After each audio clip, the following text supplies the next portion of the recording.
அஸ்ஸலாமு அலைக்கும். Hi friends, எப்படி நல்லா இருக்கீங்களா? குவைத்தில் கொத்து கொத்தாக கைது செய்யப்படும் இந்தியா இலங்கை சேர்ந்தவர்கள் மிக முக்கிய பரபரப்பு வீடியோ வெளியிட்ட உள்துறை அமைச்சகம். அந்த வீடியோ பார்க்க போகிறோம்.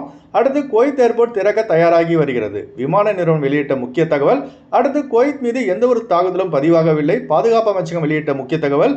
அடுத்து இக்காமா இல்லாதவர்கள் மற்றும் இக்காமா இருந்து மற்ற கம்பெனிகளை வேலை செய்யும் வெளிநாட்டவர்கள் எச்சரிக்கை.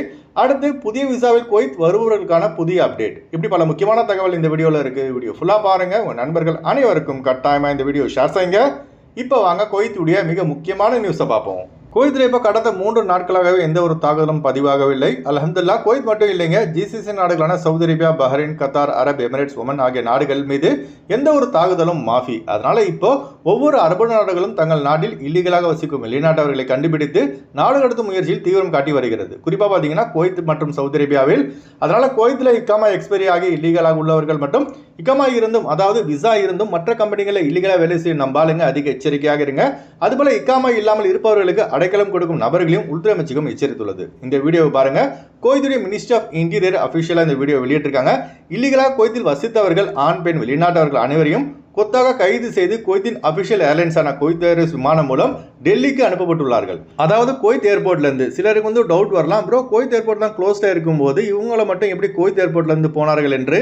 கரெக்டான டவுட் தாங்க. அதாவது இப்போ குவைத் ஏர்போர்ட் சாதாரணமாக பயணம் செய்யும் நபர்களுக்கு மட்டும்தான் நாட் அலோட். மற்றபடி இக்காமா இல்லாமல் கைது செய்யப்பட்டவர்கள், பல்வேறு குற்ற வழக்குகளில் ஈடுபட்டவர்கள், இது போன்றவர்களை கார்கோ விமானம் மூலம் இந்தியா ஸ்ரீலங்காவுக்கு அனுப்பிவிடப்படுகிறார்கள். இவங்களை விட்டுட்டு ரிட்டர்ன் வரும்போது, அதாவது ஃப்ளைட் வரும்போது குவைத்துக்கு தேவையான அரிசி, பருப்பு, பழங்கள் அனைத்தும் குவைத்திற்கு கொண்டு வரப்படுகிறது. மற்றபடி நார்மலா இந்தியா இலங்கைக்கு செல்லும் பயணிகள் ஜசீரா ஏர்வேஸ் மற்றும் குவைத் ஏர்வேஸ் மூலமாக மட்டும்தான் குவைத்திலிருந்து ரோடு வழியாக சவுதி அரேபியாவின் தமாம் அல்லது ரியாத் ஏர்போர்ட்டுக்கு சென்று அங்கிருந்தா இந்தியா இலங்கைக்கு செல்ல முடியும். அதுபோல ரிட்டர்ன் குவைத்துக்கு வர முடியும். நம்ம சப்ஸ்கிரைபர் பல பேர் ஒரு மிக முக்கியமான டவுட் கேட்டிருந்தாங்க, ப்ரோ நியூ விசாவில் இப்போ இந்தியா ஸ்ரீலங்காவில் இருந்து குவைத் வர முடியுமான்னு. வரலாங்க. அதாவது அவங்க ஒர்க் விசாவில் வேலிடிட்டி பீரியட் பார்த்தீங்கன்னா 21 டேஸ் இருக்க வேண்டும். வாஹித் அஷின் யோம் இருந்தால் இவங்க எக்தர் இஜி குவைத், அதாவது குவைத்துக்கு வரலாம். அதுபோல விசிட் விசா, ஃபேமிலி விசா வைத்திருப்பவர்களுக்கு விதிவிலக்கு அளிக்கப்பட்டுள்ளது. அவங்களுக்கு இந்த 21 டேஸ் வேலிடிட்டி மூலாசிம் கட்டாயம் கிடையாது.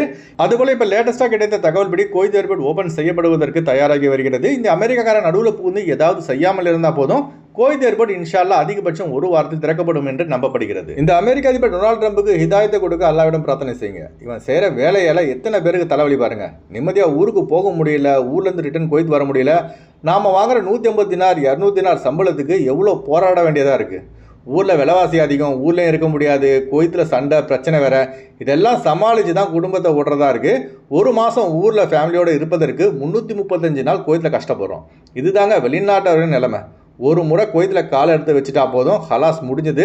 லைஃப் பூரா குவைத்தை நம்பி தான் ஓட்டணும் போல. இப்போ நான் சொன்ன இந்த விஷயத்தை பற்றி உங்களோட கருத்து என்ன என்பதை மறக்காமல் கமெண்ட்ஸில் பதிவு செய்யுங்க. அடுத்து வாங்க குவைத்துடைய தினார் ரேட் பார்ப்போம். தினார் ரேட் லைட்டாக ஏறி இருக்குங்க. அதாவது ஒரு தினார் குவைத் இந்தியாவின் மதிப்பு 301 ரூபாய் 51 பைசாவாக உள்ளது. ஒரு தினார் குவைத் இலங்கையின் மதிப்பு 1015 ரூபாயாக உள்ளது. இப்போ நான் சொன்னது குவைத்துடைய அல்முலா ரேட்டுங்க. அடுத்து குவைத்துடைய கோல்ட் ரேட் பார்ப்போம். 1 கிராம் 24 கேரட் தங்கத்தின் விலை 47 தினார் 303 ஃபில்ஸாக உள்ளது. 1 கிராம் 22 கேரட் தங்கத்தின் விலை 43 தினார் 377 ஃபில்ஸாக உள்ளது.